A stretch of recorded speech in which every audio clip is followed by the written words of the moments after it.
Hei, mä olen Pia Siponen ja opiskellut tuossa Itä-Suomen yliopistossa luokanopettajaksi. Kesken opintojen mut tempastiin tonne työelämään ja olen ollutkin jo parikymmentä vuotta työelämässä opettamassa eri-ikäisiä lapsia. Nyt viimeiset reilut 10 vuotta pienluokissa ja erityisopetuksessa. Suurin osa mun oppilaista kuitenkin on ollut käyttäytymiseltään haastavia, eli sellaisia oppimisen pulmia ei välttämättä laajasti ole ollut, mutta jonkun verran olen myöskin niihin törmännyt.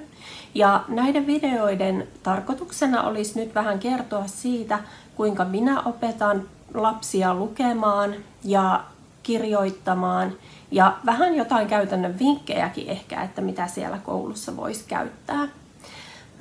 Mitkään näistä mun menetelmistä tai tyyleistä ei ole mitenkään yksiä ainoita oikeita.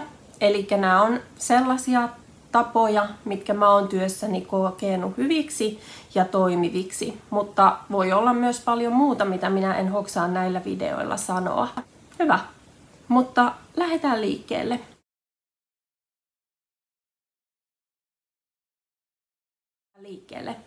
Kun lapset tulee kouluun, niin tausta voi olla minkälainen tahansa.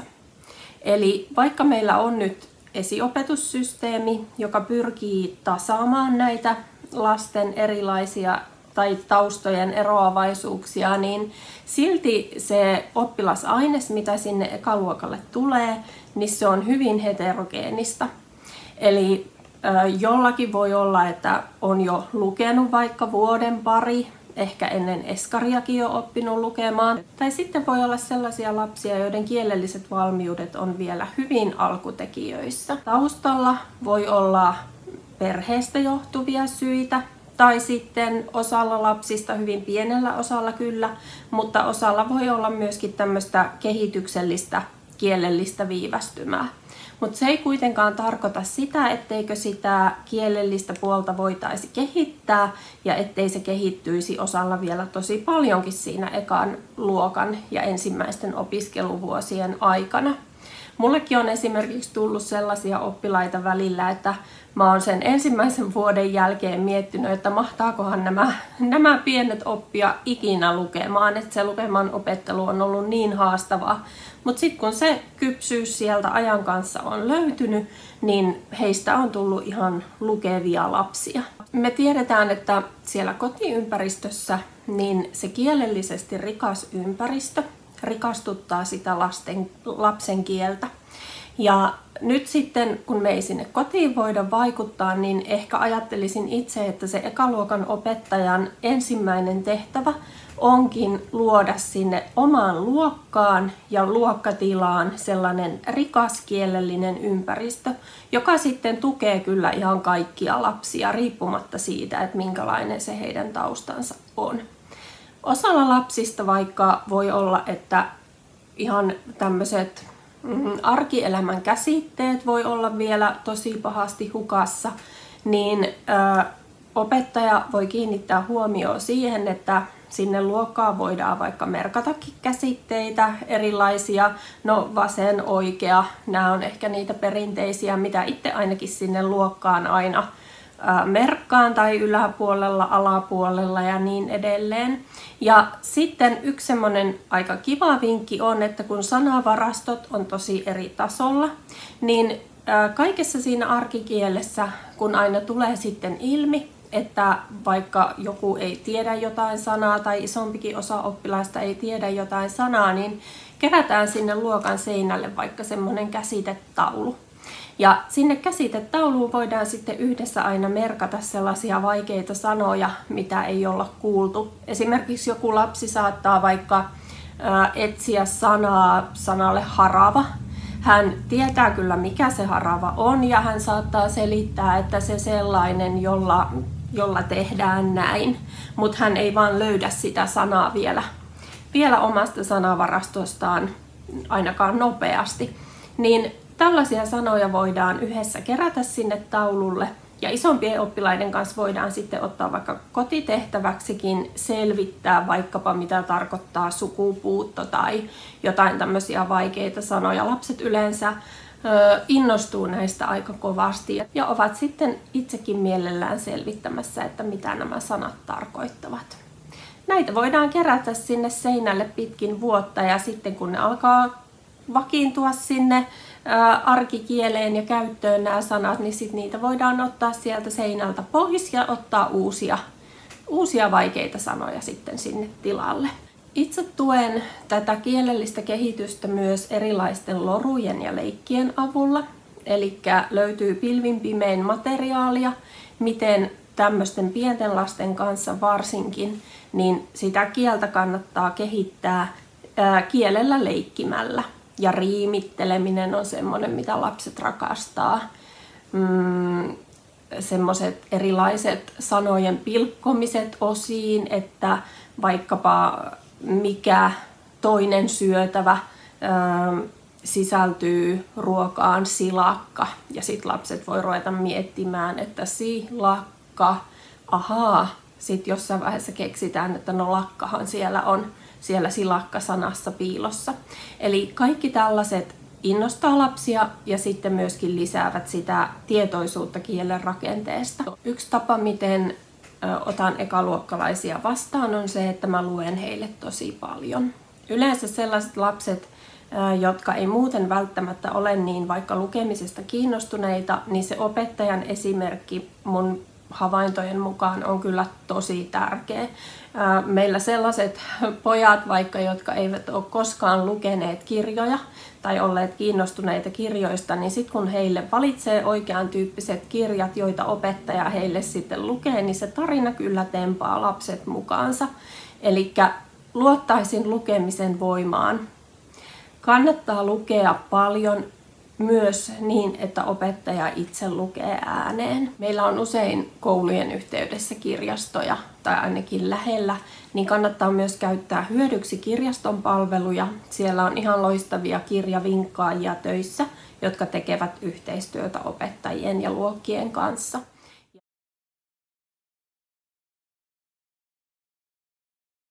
Puhehan on se, minkä lapsi oppii ensimmäiseksi ennen kirjoitettua ja luettua kieltä. Ja se puhe on avain sinne lukemisen ja kirjoittamisen maailmaan. Eli sen takia riimileikkejä, runoja, loruja, kaikkea sellaista kannattaa harrastaa lasten kanssa.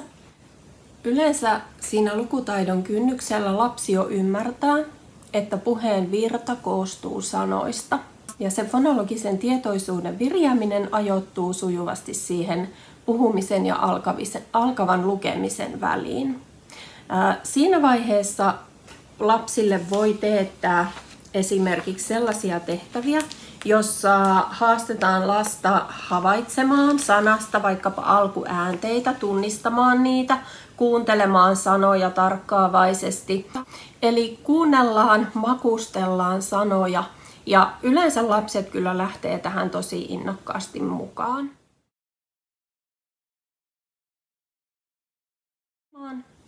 Osa lapsista tarvii tässä vaiheessa tosi paljon aikaa ja sen takia ensimmäisellä luokalla on hyvä, jos sitä luokkaa voidaan lukemisen osalta jakaa tasoryhmiin niin, että ne, jotka jo lukevat, pääsevät pikkusen erilaisia harjoituksia tekemään ja sitten ne, joilla tämä fonologinen tietoisuus on vasta heräämässä, niin heille sitten tehdään näitä yksinkertaisimpia harjoituksia. Eli lapsen täytyy ensin hoksata, että puhuttu kieli koostuu sanoista ja sanat koostuvat tavuista ja tavut erilaisista äänteistä.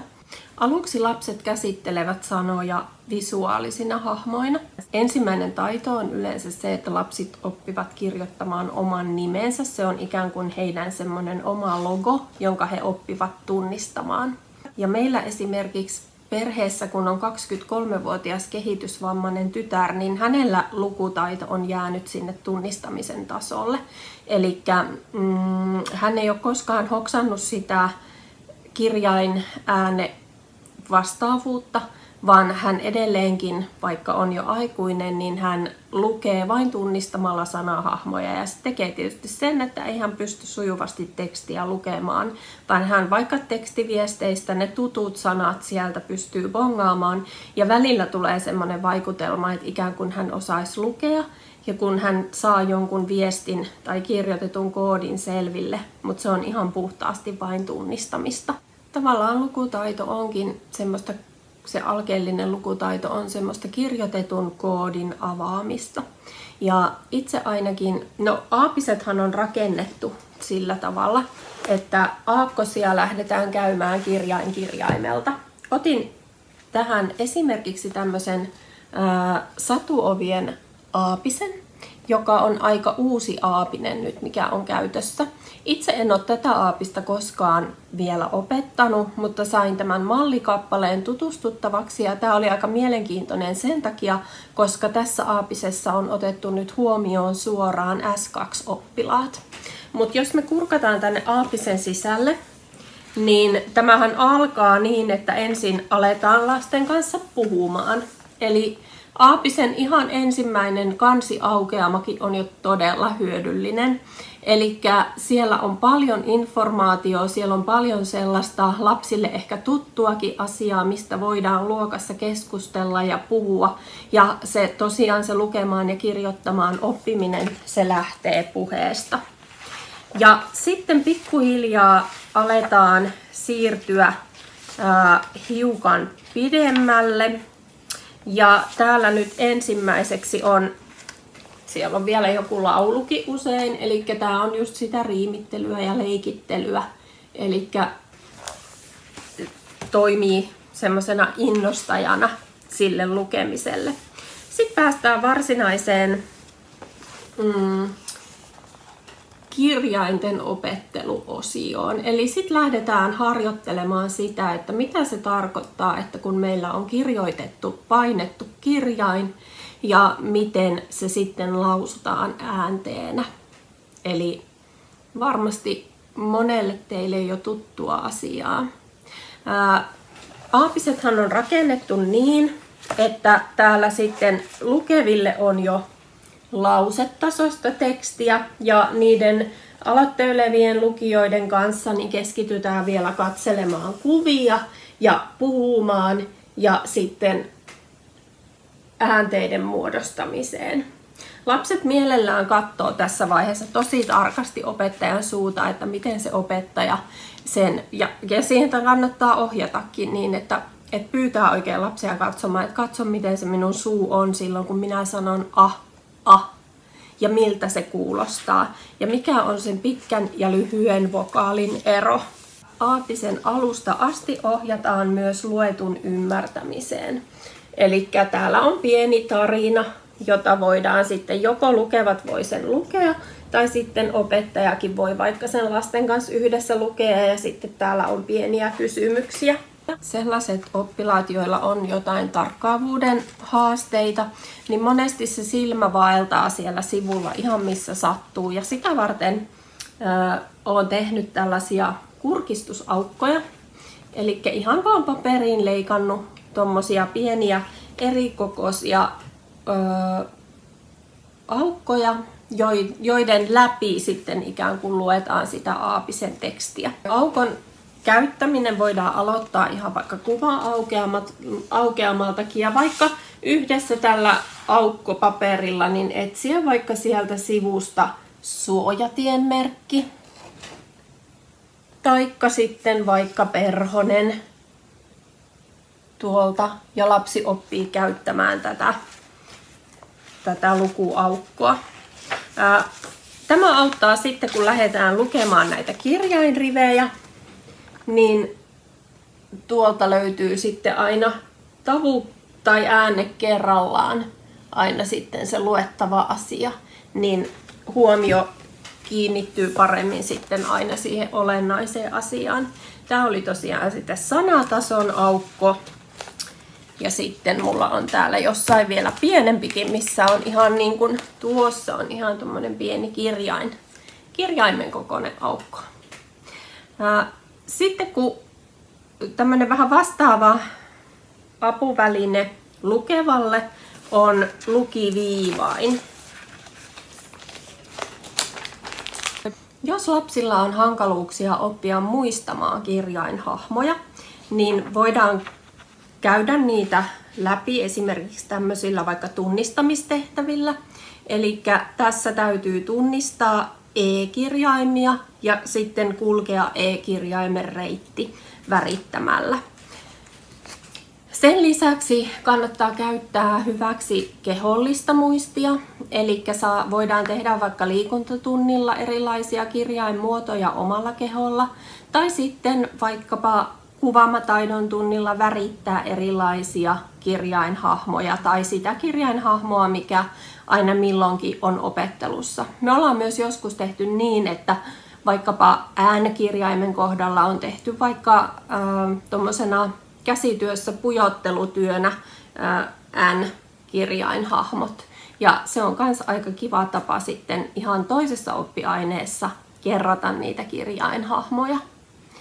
Sitten mulla on ollut joinain vuosina, tai yleensä mä kyllä aina ekaluokan kanssa otan tämän, mulla on ollut käytössä tämmönen lukupassi, missä lapset saavat aapisen lisäksi vielä semmoisen ylimääräisen vihkon, jossa on erilaisia lukutehtäviä, tavuja.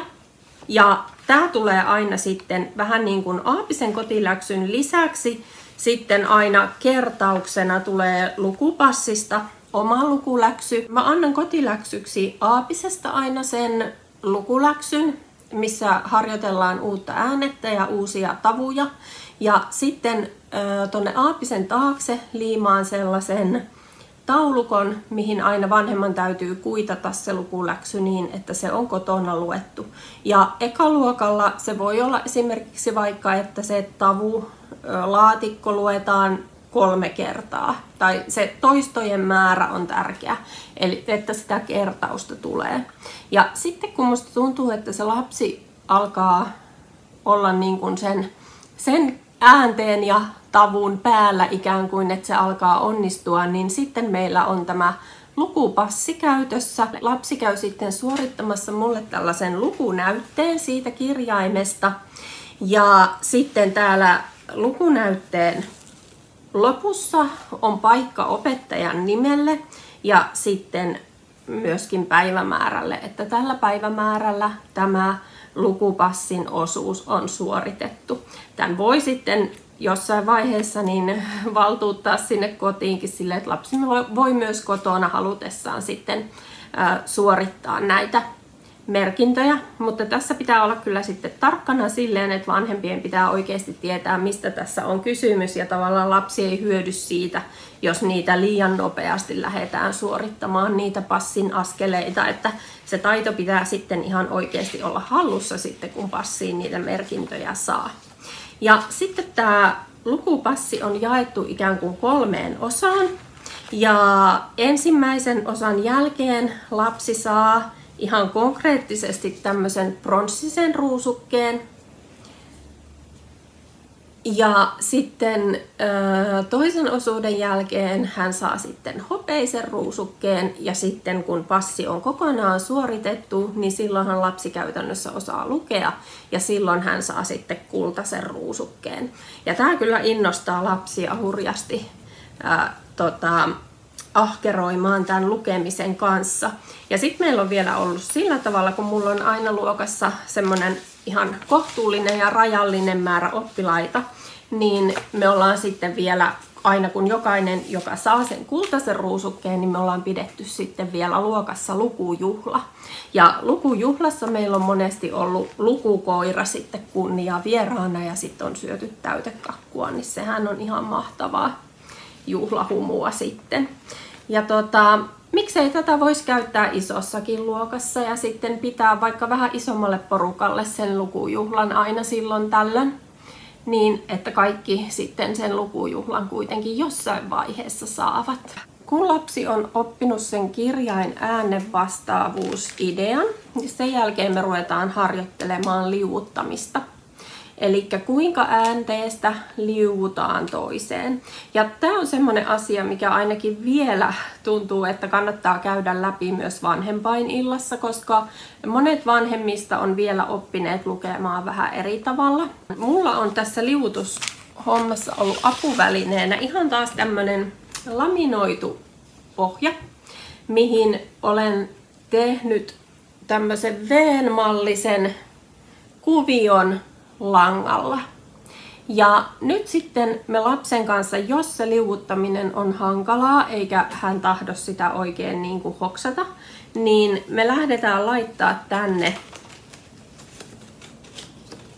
äänteitä. Me laitetaan vaikka näin.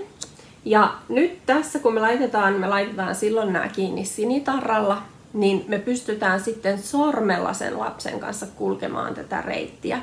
Eli tässä lapsella se liuutuksen suunta vahvistuu, kun hän itse sormella myös seuraa tätä lankaa pitkin. Eli otetaan alkuääne ja lähdetään pikkuhiljaa liuuttamaan sitä tuonne a-äänteeseen päin. Na. Ja sitten myöhemmin otetaan sinne se kolmaskin äänne. Eli kolmen kirjaimen tavuja voidaan sitten harjoitella ja liuuttaa tämän ihan yksinkertaisen systeemin avulla. Sitten kun tämä alkaa vakiintua sille lapselle, tämä systeemi, niin sen jälkeen me otetaan avuksi sormet. Eli me tehdään tuo tuttu sama V-kuvio sormista. Ja sitten me pystytään lähtemään liuuttaa tässä sormien avulla esimerkiksi vaikka nau tai koi. Eli tämmöiset konkreettiset apuvälineet auttaa kyllä lapsia. No sitten on tietysti erilaisia tavukortteja. Esimerkiksi vaikka ilves. Ja sitten voidaan miettiä, että mikä tavu tästä puuttuu. Tai pina, mikä tavu puuttuu. Näitä tavukortteja voidaan sitten vaikka piilotella ympäri eteistä tai käytäviä ja luokkaa ja etsiä sitten tälle apinalle se ensimmäinen ääne ja yhdistää niitä, käydä sitten kirjoittamassa vaikka omaan vihkoon. Ja lapset aika mielellään näitä etsii ja siitä tulee semmoista toiminnallista ja leikinomaista siitä kirjoittamaan opettelemisesta. Eli tämä meni nyt jo lipsahti vähän tuonne kirjoittamisen puolelle.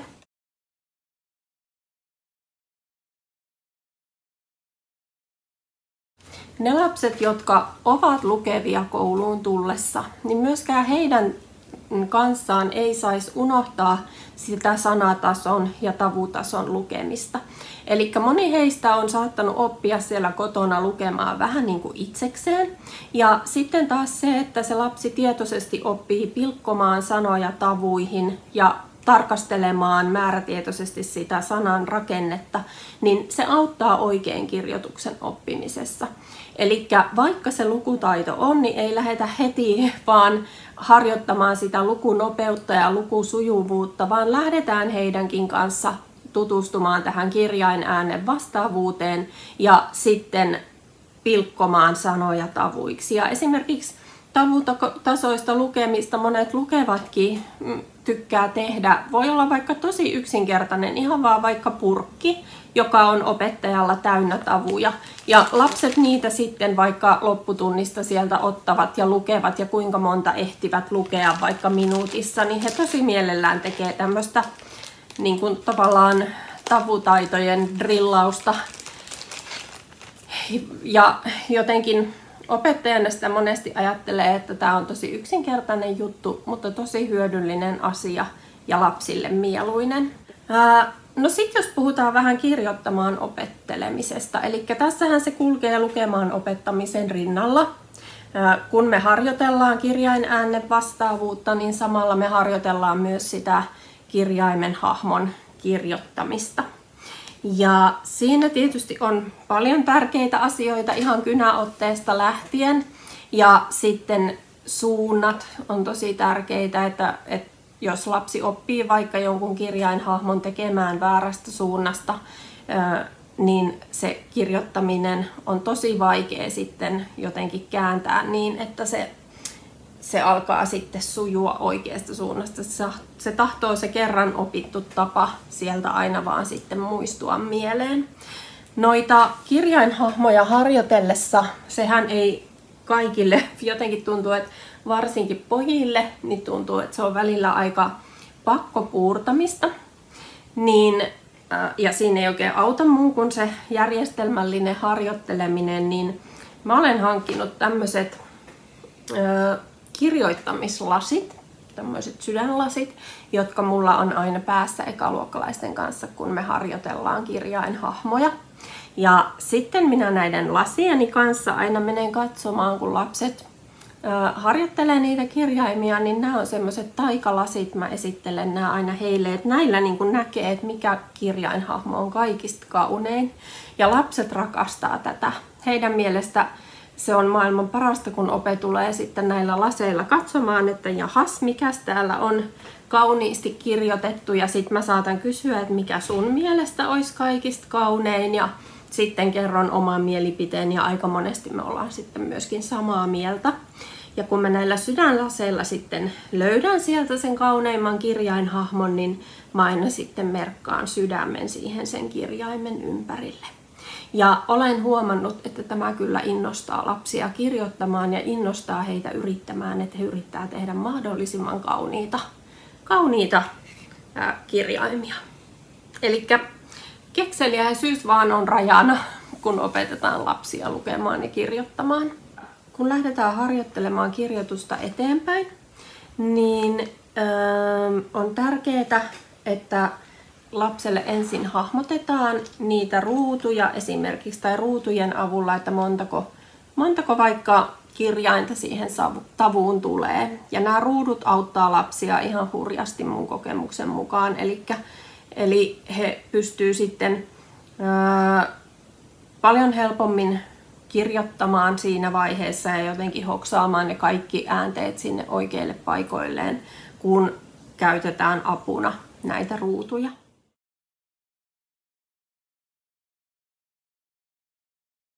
No sitten jos lapsella on hankaluuksia kirjoitus- ja lukutaidon oppimisessa, niin meillä on monenlaisia tapoja, miten me voidaan sitä todentaa.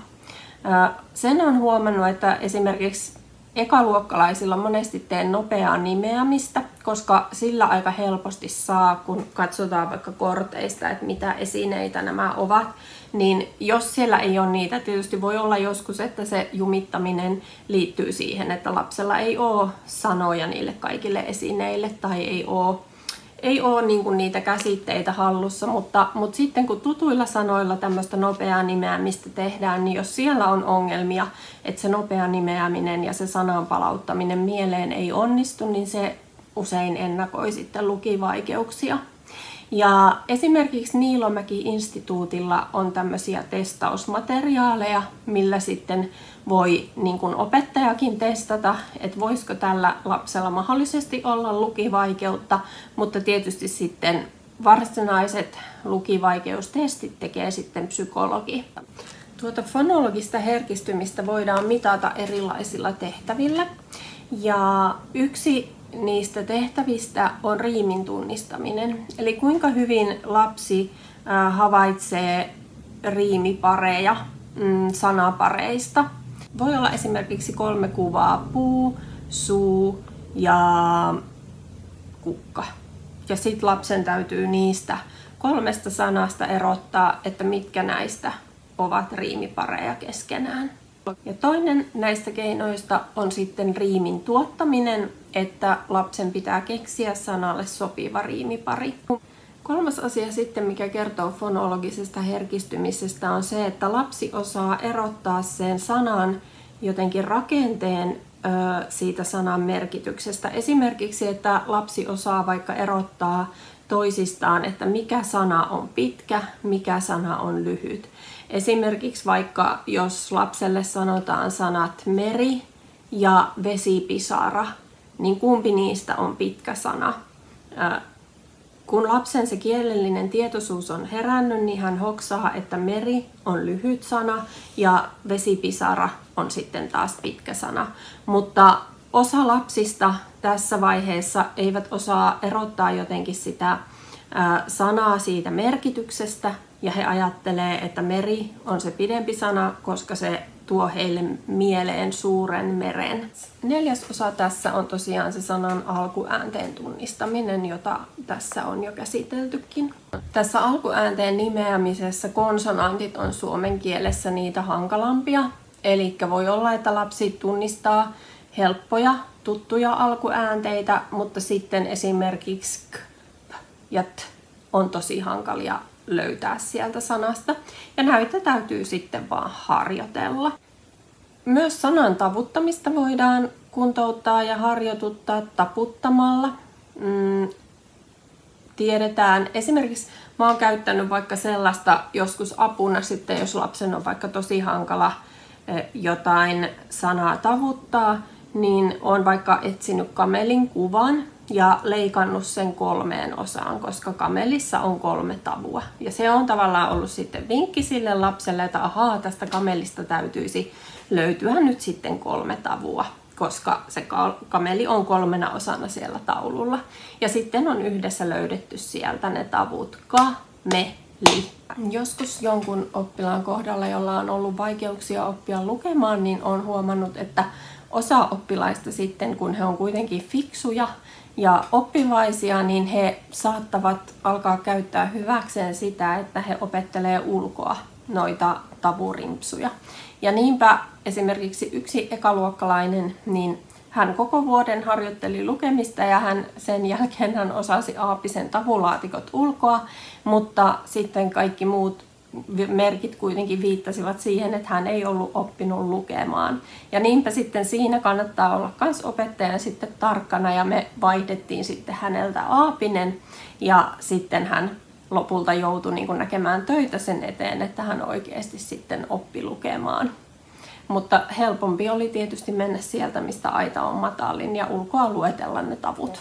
Näitä lukivaikeuksia ja lukivalmiuksia kannattaa kyllä tarkkailla ja niihin kannattaa puuttua ajoissa, koska tavallaan näihin on kuitenkin niin paljon niitä kuntouttavia menetelmiä, millä sitä lukivalmiutta voidaan kehittää ja lukemisen oppimista tukea, että tavallaan se oppilas saisi sen tarvitsemansa riittävän tuen riittävän ajoissa, ettei kerkeisi käydä niin, että tämä oppilas väsyy ja kyllästyy ja tulee semmoinen minä en osaa, minä en pysty olo ja se motivaatio häviää sen siljäntien. Se motivaatio on tosi paljon vaikeampi sieltä sitten uudestaan herätellä ja saada esille, jos se oppilas on jo kerennyt lannistumaan.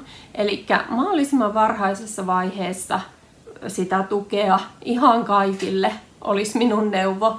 Et tietysti resurssien mukaan, mutta tavallaan, että mitä enemmän sitä tukea annetaan siellä varhaisessa vaiheessa, niin siitä kyllä ihan kaikki varmasti hyötyvät. Myös ne, joilla ei niitä varsinaisia lukivaikeuksia sitten olisikaan.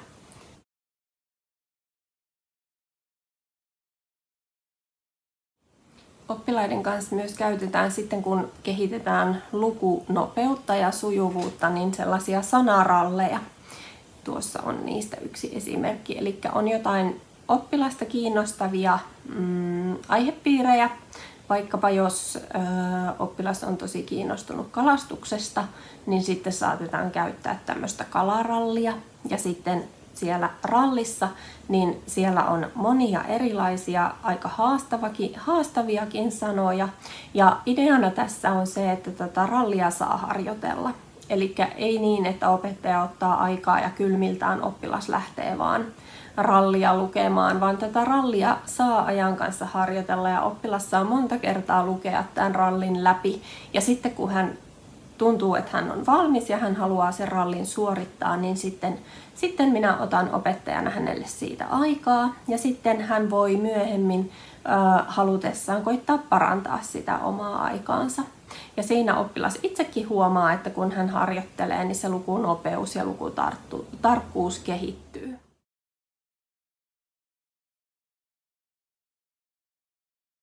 tässä Satuovien aapisessa tehtäväkirjana toimii tämmöinen taitojen vihko.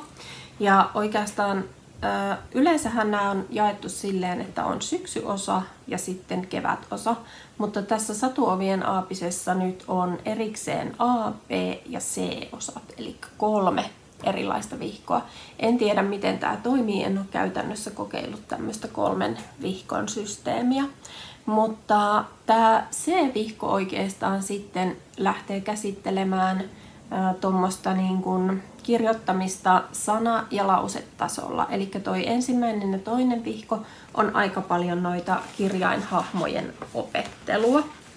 Mutta täällä nyt sitten päästään jo seuraavanlaisiin tehtäviin. Eli kun on ensin harjoiteltu sanojen kirjoittamista, niin sitten tietysti se seuraava askel on se, että lähdetään sitten muodostamaan lauseita. Täällä on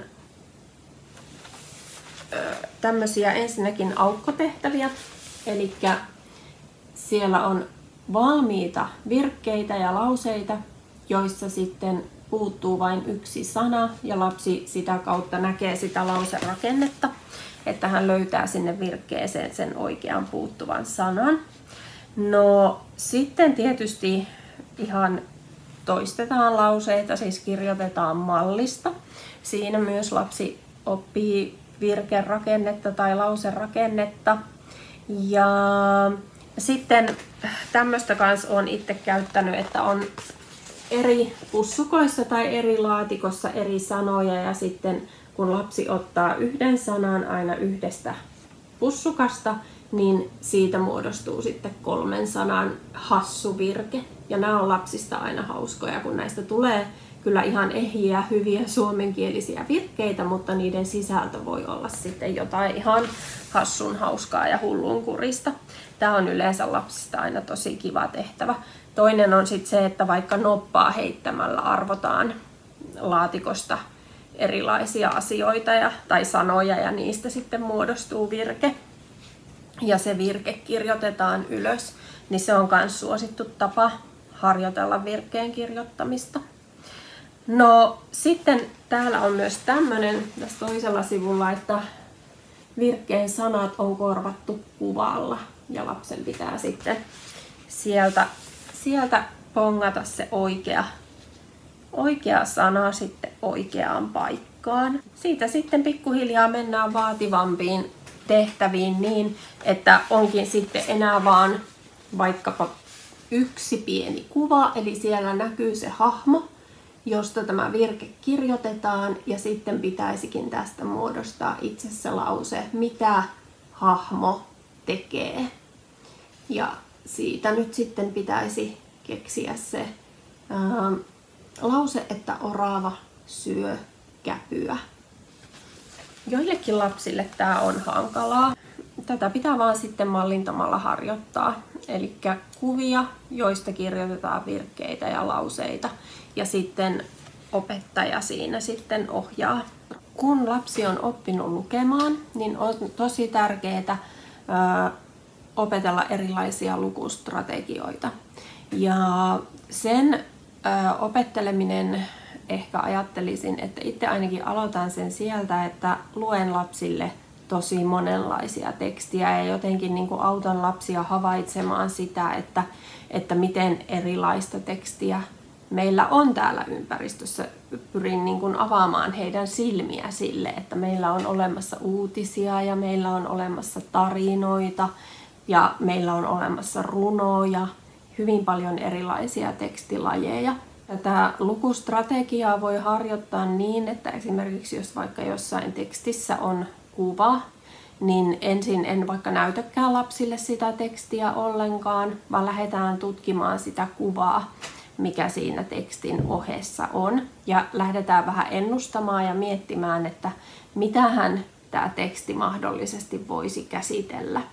Ja sitten me luetaan se teksti, käydään taas sitä reflektointia ja mietitään, että no kuinka oikeassa me nyt oltiinkaan, että kertoko tämä kuva meille sen, mitä siellä tekstissä on tulossa vai tuliko siellä jotain yllätyksiä. Ja sitten sen jälkeen niin voidaan sitten vaikka alleviivata sieltä tekstistä jotain tärkeitä kohtia ja sitä kautta sitten jotenkin tutkia sitä tekstin rakennetta itsessään.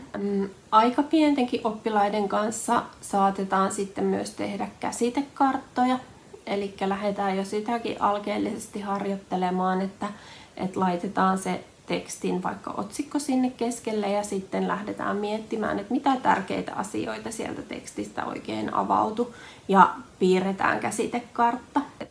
Yksi tapa, mitä voi sitten tekstin käsittelyssä käyttää vaikkapa ympäristöopissa on se, että pyytää vaikka lapsia kirjoittamaan, antaa tyhjän A4 paperin ja jos aiheena olisi vaikka karhu, niin pyytää lapsia kirjoittamaan tai piirtämään sinne paperille kaiken, mitä he tietävät karhusta tai mitä karhusta tulee heille mieleen. Ja tällä tavalla aktivoidaan sen lapsen se aikaisempi tieto. Ja sitten sen jälkeen vasta sitten lähdetään käsittelemään tekstiä ja luetaan vaikka tietoteksti karhusta ja katsotaan mitä uutta tietoa sieltä tekstistä saatiin ja me voidaan lisätä ne sinne alkuperäiseen tuotokseen vaikka sitten eri värisellä kynällä niin, että lapsikin huomaa sen, että hei, että mun tieto lisääntyi tässä tämän tekstin perusteella.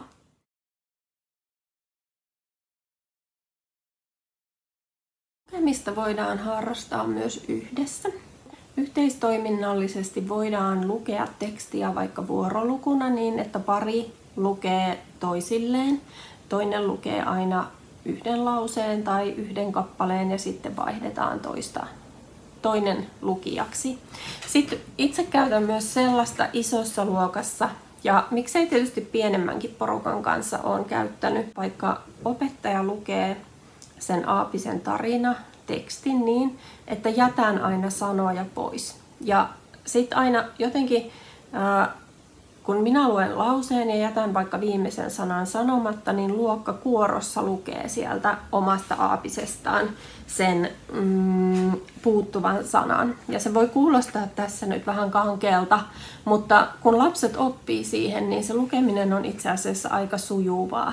Ja silloin tavallaan jokaisen on seurattava sieltä omasta kirjasta sitä tekstiä. Jos joku eksyy siellä omassa kirjassa, niin hän ei silleen sieltä nouse niin kuin negatiivisesti esille. Hän voi myöhemmin löytää sen kohdan, missä ollaan menossa. Ja se niin kuin kuorolukuna luetaan sitten sieltä se puuttuva sana. Jotkut opettajat käyttää myös sitä, että he ihan niin kuin kuorossa luetuttaa koko kappaleen. Siitä mulla on vähän vähemmän kokemusta.